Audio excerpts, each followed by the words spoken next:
put on a wig cap similar to the color of wig that I'll be wearing. In this case, I'm using nude because I will be wearing a blonde wig for this look. Then I use some medical tape to really pull back the face. It gives a really nice lifted appearance and it provides a nice taut surface to paint on. Then I start sketching out the brow shape. Make sure you use something that's not matte or waterproof because if you make a mistake, you can just rub it off with your finger.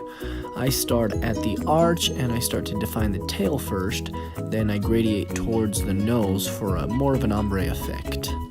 Once I'm satisfied with the shape, then I will go in with the NYX brown waterproof gel liner just to really define the brows a bit more, especially the tail, which can kind of get lost on stage with those harsh lights. You can even draw on a few individual hairs towards the beginning of the brow for a more realistic look. Next, I'm going to go ahead and use some primer here. I don't usually use this, but I just realized I forgot to moisturize, so I'm going to put this on. Now I'm going to start putting on the foundation. Here I'm using the Krylon TV Paint Stick. It's an absolutely full coverage heavy duty foundation, but it provides a really stunning smooth finish. This is definitely a drag queen staple. I also like the Tarte and the Makeup Forever stick foundations. Then you're going to blend like it's your friend. And here I'm using the Real Technique sponge. It's pretty much a cheap knockoff of the Beauty Blender, although I personally like the shape of the Beauty Blender just a bit better. Then I'm going to go ahead and use a concealer, 3 to 4 shades lighter than my complexion. I like the LA Girl Pro Concealer and the Sephora brand. I'm going to apply this to all the high planes of the face and really focus on creating that infamous triangle of light towards the center of the face. Now I'm going to use the NYX white jumbo pencil on an angle brush to really highlight the brow bone and just clean up the brow shape a bit so they're nice and snatched. Then I blend out all the cream highlights really well. This is important just because you don't want any creasing or anything like that once we set it with a powder. Now I'm going to go ahead and use a cream contour. This is mostly for the longevity of the makeup. I'm still going to use a powdered bronzer just to enhance this when I'm done. But again, just when you're performing on stage and stuff, you're sweating, you're under the hot lights, so having this cream underneath really helps just for longevity's sake. Make sure you blend this contour up at the cheekbone. That's really going to help enhance and create that lifted look. Now we're going to blend this just into the foundation, get rid of any harsh lines.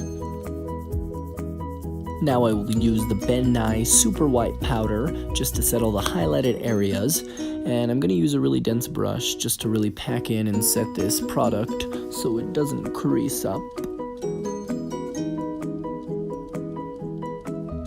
Then I want to use a translucent powder to set the rest of the foundation and complexion. In this case, I'm using the Coty Airspun powder, although I don't get why it's so popular because frankly the packaging sucks and it makes a mess. I actually prefer the Laura Mercier translucent powder. It's time for the eyes, and since I'm going to go with more of a neutral eye look, I'm going to use more of like a tan or peanut butter color just for my transition shade. Just so I can plan a little better, I like to set the boundaries of the eye shape with a liner just so I can see what I'm doing. Then I'm going to go ahead and go through with my crease shade. Here I'm going to use a brown, and I'm going to apply this in the socket right under the transition shade with a small pointed round brush. The Morphe M507 is my favorite for this. Then I blend out with my transition brush. And then now I'm going to anchor the eye. For this I'm going to use a black on the outer corner in a V shape. This will be underneath the crease shade. And the tissue is really just to help prevent fallout. I also use the powder under the eye. It's kind of a buffer as well, just to catch any of that fallout so I can just sweep it away. Now I'm going to cut the crease with some of the NYX Jumbo White pencil liner that I used on the brow bone. And because I have narrow set eyes, I like to keep the inner corners bright for balance. Now if you have a neutral set eyes, you can use like the halo effect and apply it on the center of the lid instead. Then I'm going to go ahead and apply a satiny, champagne, shimmery shade of eyeshadow just to set that. And then I'll brighten the inner corners of the eye using a shimmery white shade. Next, I'm going to add just a little bit more sparkle on the top with some of the Stila Glitter and Glow. Here I'm using Kitten Karma. And if I really want it to pop, I will actually just use pure glitter on top of some glitter glue. Then Then I like to curl the lashes before applying any falsies. Then I will go ahead and use some liner just to create some wings on the eye. This really helps to, again, elongate the eyes, draw them up and out, create a lifted effect, but it also helps conceal the band of the false lashes. Line the inner rims of the eye, the waterline and the tight line.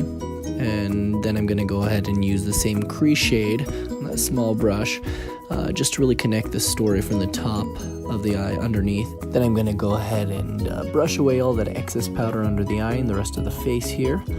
Then I'm going to use a powdered bronzer just to really enhance that contour that I used before and really add some warmth to the complexion. Then I will apply some blush. I'm going to make sure to smile just so I can hit those apples of the cheek there. Here I'm using the Too Faced Peach Beach. Then I will add some mascara to my top and bottom lashes. I like to hit the complexion with some setting spray just before I apply the luminizer. It really makes such a difference and really pops. Then I'm going to go ahead and apply some lip liner just before I apply the lip shade.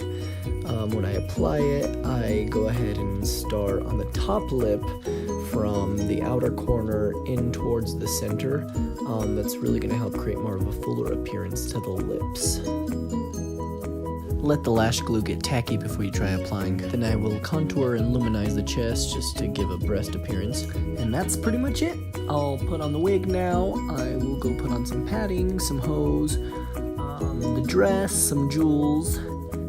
If I was unclear or you have questions about anything, just drop a comment below and I will clarify. Till next time.